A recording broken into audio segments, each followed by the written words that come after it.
kasih Tuhan Yesus atas penyertaan Tuhan hingga kami melakukan aktivitas kami Tuhan. Tuhan Yesus, jaga kami Tuhan dimanapun kami berada Tuhan. Urapi kami Tuhan dengan kasih setia Tuhan. Lindungi kami Tuhan dimanapun kami berada Tuhan. Kami tidak percaya Tuhan bahwa kami manusia yang penuh dengan dosa, manusia yang penuh dengan kesalahan. Ampuni kami Tuhan. Termuliakanlah Tuhan nama-Mu sekarang dan selamanya. Amin. Ya, buka bukunya di halaman 52. Di halaman 52 itu dikatakan lengkapi bagan di bawah ini dengan yang berkaitan dengan komponen utama penyusun darah. Nah, di sini dikatakan eritmosit. Ada di bawah eritmosit itu ada hemoglobin. Hemoglobin itu adalah metaprotein di dalam sel darah merah. Di bawahnya lagi pengaruh hemoglobin dan oksigen pada warna darah. Nah, hemoglobin itu adalah membawa oksigen tingkat tinggi. Maka ia akan menyatukan panjang gelombang cahaya tertentu ke arah struktur darah. Nah, nama sel darah putih. Oke, di bawahnya lagi komponen darah. Jangan lupa komponen darah. Terus di sampingnya lagi mekanisme kerja pada trombosit. Menutupi pembuluh darah yang rusak dan membentuk benang fibrin seperti jaring yang akan menutupi kerusakan tersebut. Nah, isi sesuai yang Ibu jelasin di pada bagan tersebut. Nah, terakhir juga ini ada nomor 3. Fungsi plasma darah. Fungsi plasma darah dan tubuh. Perhatikan, plasma darah berarti tanda panahnya ke bawah atau ke samping. Membawa sel darah. Nomor 2, membantu sel tubuh membuang limbah. Terus mendukung atau pengobatan. Tulis sesuai pada bagan. Nah, di halaman 53 itu, halaman 53 aktivitas 2. Ini tentang tari. Tari apa yang kamu lihat di dalam gambar tersebut? Nah, yang pertama, tari pandet. Ditulis di situ tari pandet. Nah, pola lantai. Pola lantai apa yang digunakan? Oke, kita belajar ke pola lantai. Nah, bentuk-bentuk pola lantai. Jadi kamu perhatikan di setiap soal atau pertanyaan atau tugas, bentuk-bentuk pola lantai kamu perhatikan dulu. Karena setiap gerakan itu mempunyai pola lantai tersendiri. Yang pertama itu garis horizontal. Nah, pola lantai garis horizontal itu seperti apa? Dia seperti lurus. Nah, ini adalah garis horizontal. Kamu boleh membuat tarian itu memanjang ke samping. Nah, oke, perhatikan ya, ini adalah garis horizontal. Nah, yang kedua itu garis vertikal. Berarti garis vertikalnya itu seperti ini, memanjang ke bawah. Itu adalah garis vertikal ke bawah. Karena setiap nama tari atau setiap tradisi tari, dia mempunyai makna dari pola lantai. Tidak semua tarian itu menggunakan pola lantai horizontal atau zigzag atau diagonal, tidak. Karena setiap tarian itu mempunyai makna tersendiri. Nah, yang ketiga, garis miring atau diagonal. Boleh, karena garis miring ini ada 2, diagonalnya juga ada 2. Yang pertama itu ini garis miring.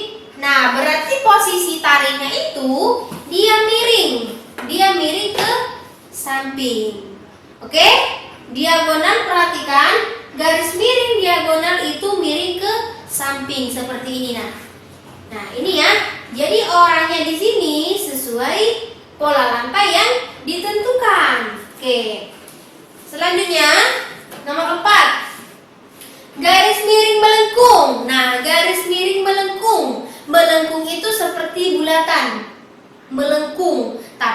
lihat bulatan, dia melengkung seperti ini. Nah, jadi setiap melengkung itu dia diisi dengan orang yang penari.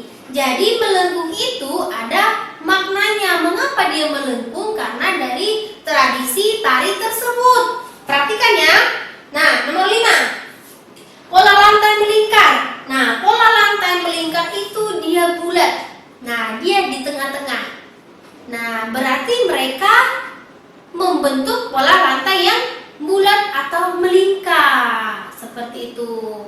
Jadi ingat, setiap penari memiliki pola lantai tersendiri. Nah, yang nomor 6. Nomor 6 ini pola lantai diagonal. Sama halnya juga pola lantai garis miring atau diagonal.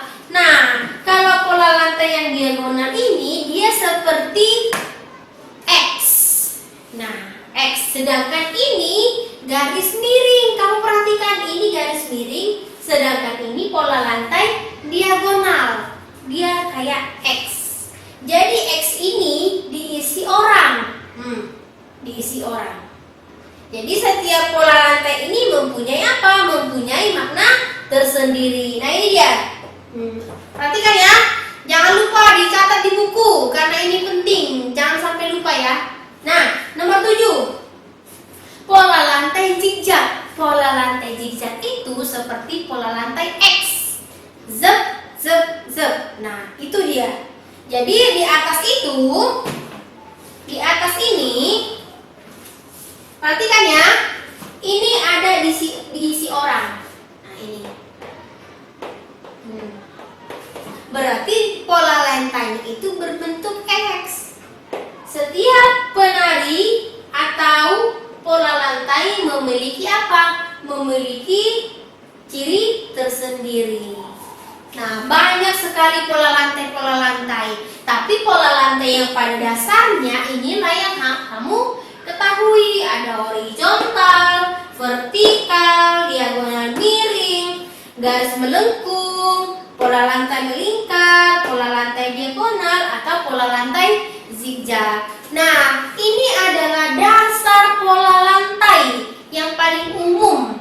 Tetapi kalau sudah tariannya itu sudah tarian tradisi go internasional atau tarian-tarian yang sudah bagus, yang segala macam, dia sudah menggunakan ini atau ada pola lantai yang lain. Sangat banyak pola lantai yang belum kamu ketahui. Tapi ini adalah dasar dari pola lantai yang kamu tahu dulu. Nah, perhatikan di sini. Jangan lupa ditulis ya. Pola lantai melengkung. Di halaman 53 itu tari pendet itu garis lengkung atau garis lurus. Oke, perhatikan. Kalau propertinya kamu bisa lihatlah, kamu bisa tahu dari penari. Nah, di sini ada juga mahkota, ada kemben, ada selendang, ada gelang, dan ada kipas. Nah, di dalam properti ini kamu harus dilihat dulu apa yang dipakai di dalam gambar. Jangan kamu asal-asal, kamu perhatikan dulu ya. Nah, yang kedua itu B, ditulis, jangan dari tulis. Yang B, nama tari gasi. Nah, tari gasi itu adalah tari yang melengkung. Mana sih di sini tari yang melengkung? Nah, ini dia garis melengkung atau pola lantai yang digunakan melengkung ke dalam. Nah, berarti setiap tarian itu menggunakan melengkung. Orang-orang itu berbentuk lengkung ya, ada posisinya atau ada aturannya tersendiri. Nah, properti yang digunakan, kamu lihat apa sih properti yang digunakan itu? Ada seperti topeng, penangkis topeng, atau sarung, ataupun sarung tangan. Nah, kamu perhatikan di dalam gambar ini juga ada kayak ikatan, ada kemben, atau ada ikatan kepala. Nah, kamu bisa lihat di dalam gambar. Nah, yang C itu dari tari yang mana nih? Tari gandrung. Berarti tari gandrung ini pola lantainya itu adalah pola lantai lurus. Nah, mana sih pola lantai lurus? Nah, ini dia. Berarti menggunakan pola lantai horizontal, dia lurus. Nah, ya, lurus. Kalau ke bawah itu berarti vertikal. Jangan lupa, vertikal sama horizontal itu hampir sama. Cuman kalau horizontal itu ke samping, kalau vertikal itu ke bawah. Oke? Nah, yang D itu tari jaipong. Tari jaipong berarti dia menggunakan tari zigzag. Nah, mana sih zigzag? Ini adalah tari zigzag atau tari berbentuk X. Ya, perhatikan ya. Nah, ini dia. Oke. Nah, propertinya kamu isi sendiri. Nah, terus di halaman 55. Di halaman 55 itu menuliskan ciri, jenis, dan amanat dari setiap pantun. Oke, ibu kasih contoh. Ke Sarinah beli kebaya. Beli kebaya diikat di pita. Kalau kita dapat dipercaya, keberuntungan pasti bersama kita. Nah, cirinya apa sih cirinya di sini? Pantun syair karena bersajak AAA. Kamu bisa lihat juga bersajak AA enggak ini atau bersajak ABAB enggak? Nah, jenis pantunnya. Jenis pantun apa? Pantun nasib. Kamu bisa lihat di situ.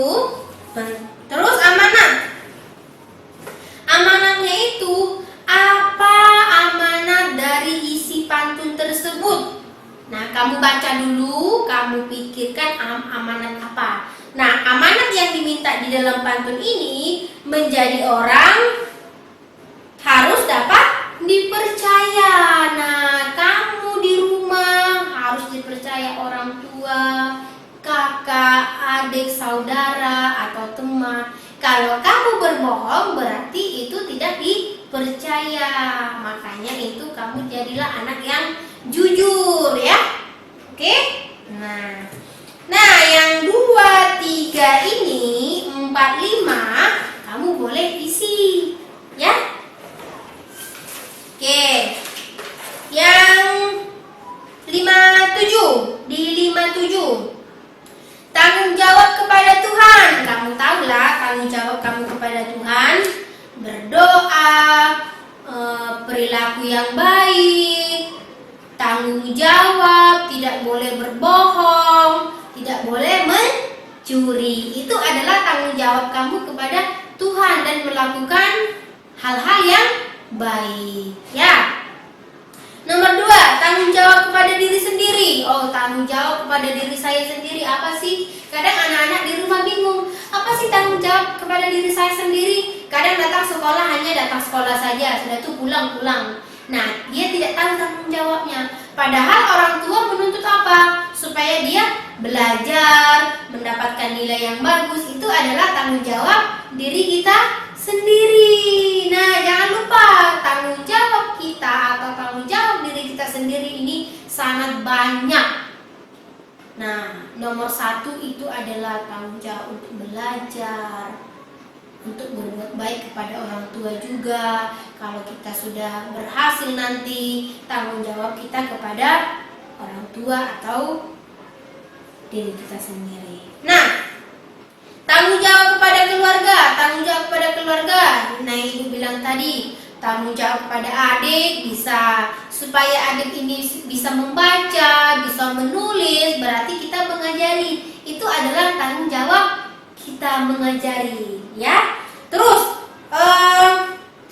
membantu sesama saudara, membantu sesama teman, itu juga bisa tanggung jawab. Tanggung jawab orang tua, kalau orang tua kita sudah tua, kita mengasuhnya, ya begitu. Nah, tanggung jawab kepada masyarakat. Tanggung jawab kepada masyarakat itu sangat banyak. Bergotong royong, mengikuti ronda malam, mengikuti pemilihan RT atau pemilihan RW atau pemilihan dari presiden atau kepala suku boleh. Nah, tanggung jawab kepada bangsa dan negara lah. Tanggung jawab kepada bangsa dan negara ini sangat ya, kita harus memilih presiden, memilih gubernur, atau kita harus menjaga kepercayaan bangsa Indonesia atau menjunjung kokoh negara Indonesia. Walaupun negara Indonesia sudah merdeka, kita harus menjaganya. Nah, mencintai budaya-budaya, mencintai tradisi, dan mencintai usaha-usaha yang dibangun oleh apa? Oleh nenek moyang kita. Boleh ya? Boleh. Nah, di halaman 59 aktivitas 3. Nah, ini dia. Ini adalah bentuk pola lantai yang kamu harus kerjakan ya. Halaman 59 sama 60, 61 sampai 64. Dikerjakan, jangan lupa pilihan ganda sama uraian ya. Cukup sekian penjelasan dari Ibu. Kita tutup dulu dengan doa. Bapa kami yang sorga, terima kasih Tuhan, aktivitas kami sudah selesai Tuhan. Terima kasih Tuhan atas penyertaan-Mu Tuhan, hingga kami bisa juga melakukan aktivitas kami dengan baik. Kami yakin dan percaya Tuhan bahwa Engkau selalu menjaga kami dimanapun kami berada. Engkau selalu melimpahkan rahmat setia-Mu kepada kami. Termuliakanlah Tuhan nama-Mu sekarang dan selama-lamanya. Amin.